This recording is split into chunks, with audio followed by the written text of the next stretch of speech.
Good morning and welcome to Changing the World with God and with Good. We're for about 5 or 10 minutes and sometimes a little bit longer if it's needed. Share with you God, His will for humanity, simple, universal kingdom truths that have been present and expected of all of humanity from the moment God began sending humans into the earth.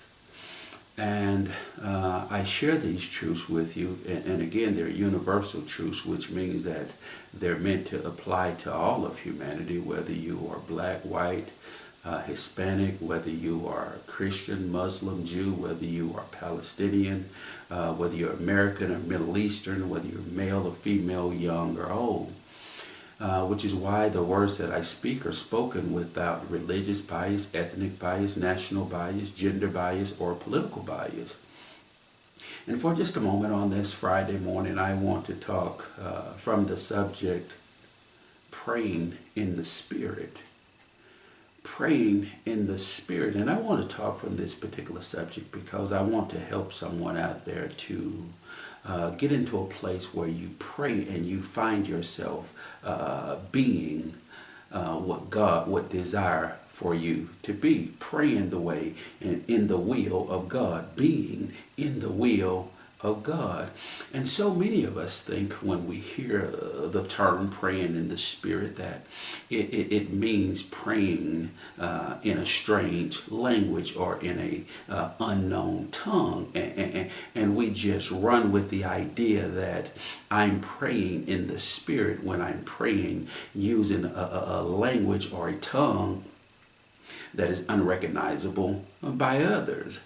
But I want to help you to really understand what it means to pray in the Spirit so that you not completely divorce what religion has taught you, but that you might know the truth. And it's my desire and it's God's will that you know the truth, because it's the truth that shall set you free. It's not religious doctrine. It's not religious theology. It's not the organization of religion.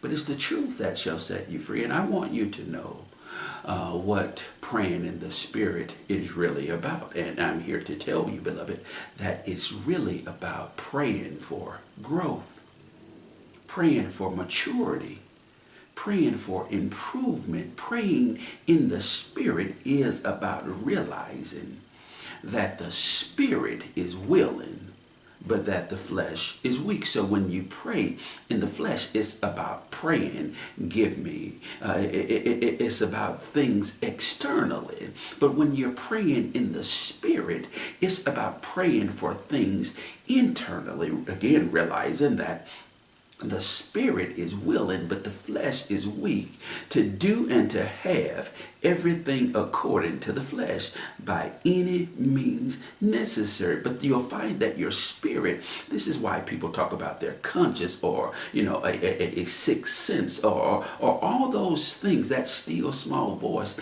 that speaks to you, because the Spirit is willing to conform to the will of God. It's the flesh that gives us so much trouble, because the flesh is about self-preservation. The self is about having the things of the flesh. The flesh is about acquiring all the wealth in the world. The flesh is about having things your way. See, it's about praying in the Spirit is about praying for internal growth, internal maturity, spiritual maturity, spiritual growth, spiritual improvement. It's about praying that God would work a work in you, not in your mates, not in your children, not in the world. It's about praying that God might impart and work in you, not for you. You see, so many of us pray that God would work for us. That will you do this? Will you do that? I need this. I need that. Will you, instead of turning that thing around and asking God, will you work a work in me that you might work out of me the things that shouldn't be? See, I hope that I'm talking to somebody on this Friday morning, that is looking and wanting a better understanding of what it really means to pray in the Spirit. And again, it means praying that God would work in you, not for you, that he would work things out of you that aren't pleasing unto him. That aren't pleasing unto him, that shouldn't be there. It's about being humbled enough, spiritually humbled enough to realize that you're not perfect. And yes, that your shit stinks too.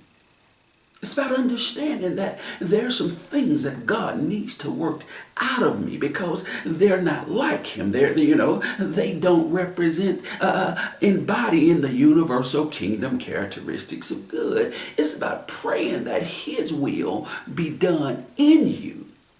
That when it's done in you, it might flow through you and out of you, that you might be a vessel of change, a vessel that represents him, that he might be able to look down upon you and say, this is my beloved son or daughter whom I'm well pleased of. Well, that requires praying in the Spirit that he might move spiritually, internally in you, that what's in you might be seen on the outside. Praying in the Spirit is about praying that he helps you to conform to his will and his ways in the earth. It's about praying that he would move in you to fix. And again, I'm not saying that something's wrong with you, but I'm saying that we're all flawed. We're humans.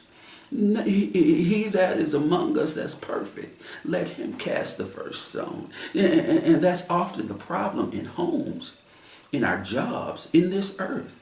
There's somebody walking around that thinks that, they're perfect, that thinks that they got it all, that thinks that they know it all, that thinks that they are the be-all to the end-all. And they feel like there's nothing that they need to work on. You see, that's flesh. That's flesh. But the Spirit recognizes that, yes, I have things that God needs to work out of me, because I know, and I don't need anyone to tell me that they're not like God. I can recognize it in myself. And when I'm unable or not strong enough to do those things, then my prayer should be prayers in the spiritual realm about helping me to become a spiritually more mature, spiritually more developed, spiritual adult in God. It's about praying that he would help take away some of the addictions that run rampant in our lives. It's about praying that you would do something internally in me that I might have the strength to do things externally in the world. It's about praying that you would remove things that are not like you, that are not pleasing unto you from my life, from my thinking, from my heart. It's about praying that he would remove the addictions of pornography. See, that's praying in the Spirit, not praying that he would fix your wife, not praying that he would fix your husband, not praying that he would take your children off of drugs or bring them back into the teachings that you taught them. It's about praying that he would do something in you, not for you. You see, many of us pray, God, will you give me this car? Will you give me this house? Will you give me this job? Will you give me this mate? Will you give me this money? You know that I need it. You see my situation. You know my dire situation. You know that the mountains are high and it's hard for me to climb up them. You see my physical condition. You know my pain. So will you do these things for me, instead of asking God, will you work a work in me that I might have the strength to resist pornography? Yes, that I might have the strength to resist drugs and alcohol. That I might have the strength to just do away and walk away from being mean to everybody and everything that I see. That you might work a work in me, that I might walk away from lying, that I might walk away from cheating, that I might be more like what you called me to be, what you've created me to be, that I might walk away from being so judgmental of everything and everybody I see that is not like me, that doesn't do things my way, that doesn't speak the language that I speak, that doesn't see things the way that I see it, that I might stop being so judgmental and critical of everybody I see, that I might walk away and divorce the mentality that causes me to be a constant fault finder. God, work a work in me, and I'm here to tell you that that comes about by praying in the Spirit, praying that there is some spiritual change that happens in me, that it might be manifested in the physical, praying that God might take away out of your spirit, out of your thoughts, the idea that it takes violent and mean-spirited words and actions to resolve conflicts. See, sometimes you got to recognize that it's about spiritual growth that helps you to recognize and realize and find the methodology to disagree without being disagreeable. I hope that I'm talking to somebody this morning. Praying in the Spirit is about praying that God would give you a discerning ear to hear him when he speaks to you, so that you can decipher through all the noise that might be in your atmosphere, that you might still be able to hear God's still small voice speak to you throughout the chaos, throughout all the noise that is around you, that may be in your home, that may be in your relationship, that may be on your job. Praying in the Spirit is about praying for quickness, that you might be able to move when God says to move.